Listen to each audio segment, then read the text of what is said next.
जय गुरुदेव आप सभी को। आइए एक बार फिर से गुरुदेव से मानसिक चर्चा करते हुए आगे बढ़ते हैं। हे गुरुदेव, जो प्रचार पतंजलि योग दर्शन के नाम पर हो रहा है, उसमें तो मात्र फिजिकल कसरत करके रोग नष्ट करने का प्रयास किया जा रहा है, परंतु रिजल्ट जीरो है। और दूसरी ओर आपके द्वारा दिए गए मंत्र जाप से वही रोग आसानी से ठीक हो रहे हैं। इसी को लेकर बहुत से नए साधक और यहाँ तक कि सरकार भी परेशान है कि ये कैसे हुआ। कृपया आप ही बताइए कि पतंजलि योग दर्शन का वास्तविक अर्थ क्या है। परेशान इसलिए है कि बिना दवाई के ठीक हो रहा है। मंत्र शास्त्र हमारे देश का एक बहुत पुराना तरीका है। शंकरदास जी शर्मा अपने राष्ट्रपति थे, उन्होंने एक दफा जरूर कहा था, मैंने बॉम्बे में पढ़ा था कि इस पर शोध होनी चाहिए। तो मैं जो काम कर रहा हूँ उसका उद्देश्य, भारतीय योग दर्शन का मेन उद्देश्य मोक्ष है, रोग नहीं।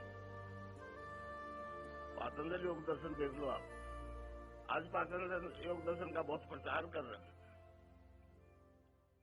मगर पतंजलि योग दर्शन क्या है तो आपको नहीं पता। पतंजलि ऋषि ने दूसरे सूत्र में कहा, चित्त की वृत्तियों का निरोध ही योग है। ये जो भग रहा है मन जो है वो शांत होकर बैठ नहीं जाए, पुण्य बना नहीं बढ़ जाए, तब तक कोई ध्यान नहीं होगा। गुरुदेव, मात्र मंत्र जाप करके गृहस्थी में रहकर कोई भी इंसान अपने असाध्य रोगों का निवारण कर सकता है।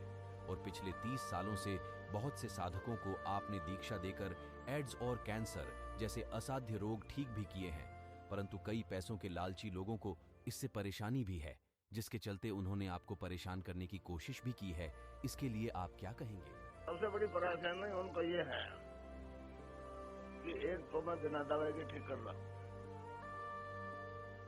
दूसरा वैदिक दर्शन को प्रमाणित कर रहा हूं, तो विश्व दर्शन है। गुरुदेव, आपने बताया कि मैं वैदिक दर्शन को वैज्ञानिक दृष्टि से भी प्रमाणित कर रहा हूं, इसे कृपया समझाए। क्योंकि आज जो कुछ भी हम लोग कर रहे हैं, धर्म प्रधान देश है, कोई न कोई आराधना अपने इसकी करता ही रहता है, परंतु उसका कोई क्रियात्मक रिजल्ट नहीं आ रहा। विज्ञान का युग है, जब तक हम हमारे धर्म को वैज्ञानिक दृष्टि से प्रमाणित नहीं कर देंगे, तब तक लोग नहीं मानेंगे। गुरुदेव, मेरे मन में जिज्ञासा है कि आप मुझे बताइए कि पतंजलि योग दर्शन के कितने भाग हैं और समस्त विश्व भर में योग के नाम पर लोगों को भ्रमित क्यों किया जा रहा है। हे गुरुदेव, अगर कोई भी व्यक्ति पतंजलि योग दर्शन में वर्णित हरिनाम जप के बारे में गहराई से जानना चाहता है, तो कौन कौन से भाग का अध्ययन करें? 4 चैप्टर है, समाधिपात, साधनपात, विभूतिपात और आखिर में कैवल्यपात। समाधिपात 24 से 29 सूत्र पर ऋषि ने कहा है कि हरि नाम के जप के बिना कोई योग सिद्धि नहीं होती। ईश्वर के नाम जप के बिना कोई सिद्धि नहीं होती। आज जितना भी योग हो रहा है, नाम जप के बाद कोई नहीं कहता है, समझा। मैं वैष्णो जाकर आया अमेरिका 2 दफे, वहां भी ये शारीरिक कसरत करवाई जा रही है, तो जैसा यहाँ बिक रहा है वैसा वहां भी बिक रहा है।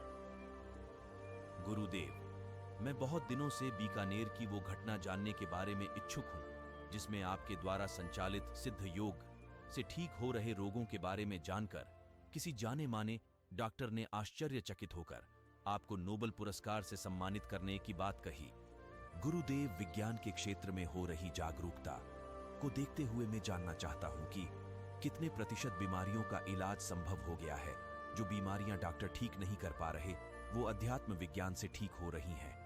कृपया इस रहस्य को समझाएं। अभी 10% बीमारी है जिनका इलाज है, 90% तो यूं ही मानते हैं डॉक्टर। बीकानेर में अब रिटायर हो गए अब्दुल अजीज सुलेमान, गोल्ड मेडलिस्ट हैं डॉक्टर। उनको जब पता लगा कि हीमोफीलिया ठीक हो गया तो वो आश्चर्य करने लगे। उन्होंने कहा जी ये तो नोबेल प्राइज का केस है, नोबेल प्राइज। मैंने उन्होंने कहा डॉक्टर साहब नोबेल प्राइज कितने मिलेंगे? 19-20। सबको कहते हो कि एक कहता है पॉजिटिव को नेगेटिव कर दो, ये तो हीमोफीलिया। उन्होंने कहा ये तो बाई बर्थ चेंज हो गए। उसमें 2 फैक्टर होते हैं, 8 और 9। ये और डॉक्टर भी कहते हैं जो फैक्टर चेंज हुआ है उस लड़के को नागौर में है, समझा? उस हिसाब से इसको जीने का हक नहीं, पर उल्टा ठीक हो रहा है। तो एक विज्ञान है, बहुत अजीब विज्ञान है। अध्यात्म विज्ञान सबसे पूर्ण विज्ञान है। सिकंदर के गुरु थे अरस्तु। उन्होंने कहा कि विज्ञान एक अपूर्ण दर्शन है, दर्शन एक पूर्ण विज्ञान है। तो मैं जो कर रहा हूँ वो कोई नई बात नहीं कर रहा हूँ, मैं कश्मीरी शैव सिद्धांत को मूर्त रूप दे रहा हूँ। हे गुरुदेव, अब मैं आपसे आज की इस आत्मीय बातचीत को यही विराम देने की इजाजत चाहूंगा। साथ ही में आप सभी से अनुरोध करूंगा कि अगर ये वार्तालाप आपके लिए किसी भी प्रश्न का उत्तर देने में समर्थ हुई हो तो कमेंट बॉक्स में लिखें और इसे ज्यादा से ज्यादा लोगों को भेजें ताकि मंत्र जाप मात्र से ही असाध्य रोगों का निवारण हो सके। ओम श्री गंगाई नाथाय नमः। गुरुदेव रामलाल जी सियाग जी की जय।